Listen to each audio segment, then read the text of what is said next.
दोस्तों ये है मध्य प्रदेश का मंडला जिला, जो अपनी प्राकृतिक सुंदरता, सांस्कृतिक विविधता और ऐतिहासिक धरोहरों के लिए विशेष रूप से जाना जाता है। ये जिला मध्य प्रदेश के पूर्वी भाग में मौजूद है और नर्मदा नदी के तट पर बसा हुआ है।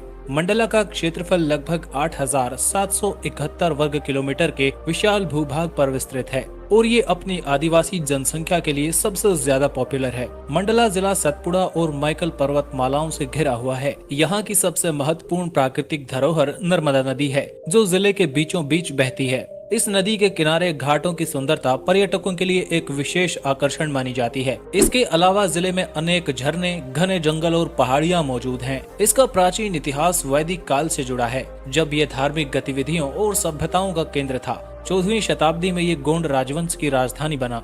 गोंड राजाओं ने मंडला में किले, मंदिरों और सांस्कृतिक धरोहरों का निर्माण करवाया। रानी दुर्गावती की वीरता मंडला के इतिहास की सबसे प्रमुख गाथा है। उन्होंने मुगलों के आक्रमण का बहादुरी से सामना किया और अपने राज्य की रक्षा के लिए बलिदान दिया। मुगलों और मराठाओं के शासन के बाद मंडला पर ब्रिटिश सत्ता का नियंत्रण हो गया। आज मंडला अपनी आदिवासी संस्कृति, कान्हा राष्ट्रीय उद्यान और नर्मदा नदी के खूबसूरत घाटों के लिए प्रसिद्ध है। प्रकृति और संस्कृति का एक अद्वितीय संगम माना जाता है। मंडला जिला मध्य प्रदेश के एक छोटे से लेकिन बहुत ही विविध क्षेत्र के रूप में जाना जाता है। 2011 की जनगणना के अनुसार इस जिले की कुल जनसंख्या लगभग 10,54,000 के आसपास है। इस जिले का अधिकांश हिस्सा आदिवासी समुदायों से संबंधित है, जिसमें गोंड और बैगा जनजातियां सबसे ज्यादा रहती हैं। गोंड समुदाय मंडला में सबसे ज्यादा है। मंडला के लोग ज्यादातर कृषि और वन संसाधनों पर निर्भर हैं। इस जिले के लोग ज्यादातर गाँव के इलाके में रहते हैं। हालांकि शहरीकरण का स्तर अन्य जिलों के मुकाबले में काफी कम है। ये जिला धीरे धीरे विकास की दिशा में आगे बढ़ रहा है। इस जिले में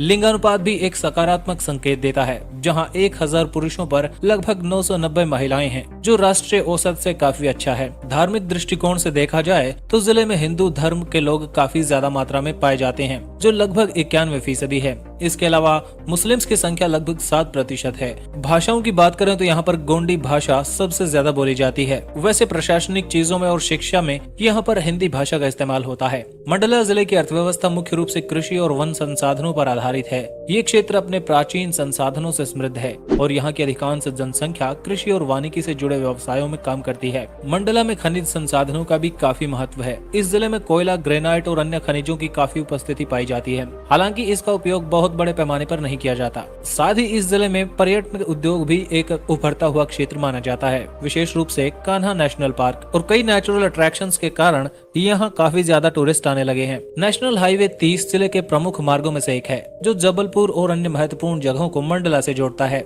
इस रास्ते के माध्यम से न केवल मंडला का शहरी क्षेत्र अन्य शहरों से जुड़ा हुआ है, बल्कि ये व्यापार और यातायात की दृष्टि से काफी इम्पोर्टेंट है। रेल परिवहन की बात की जाए तो मंडला रोड रेलवे स्टेशन यहाँ का प्रमुख रेलवे स्टेशन है। ये रेलवे स्टेशन जबलपुर से जुड़ा हुआ है और यहाँ से कई मुख्य शहरों के लिए रेलगाड़ियाँ जाती हैं। एयर ट्रांसपोर्ट की बात की जाए तो मंडला में कोई एयरपोर्ट मौजूद नहीं है, लेकिन जबलपुर का डुमना एयरपोर्ट यहाँ पे सबसे करीबी एयरपोर्ट माना जाता है। जल मार्ग के रूप में नर्मदा नदी का इस्तेमाल भी यहाँ काफी ज्यादा मात्रा में किया जाता है। मंडला जिले का परिवहन ढांचा धीरे धीरे उन्नति की दिशा में अग्रसर है और आने वाले समय में ये क्षेत्र बेहतर कनेक्टिविटी और सुविधाओं का लाभ उठाएगा। दोस्तों, मंडला जिला आपको कैसा लगता है? कमेंट में लिख के जरूर बताएं।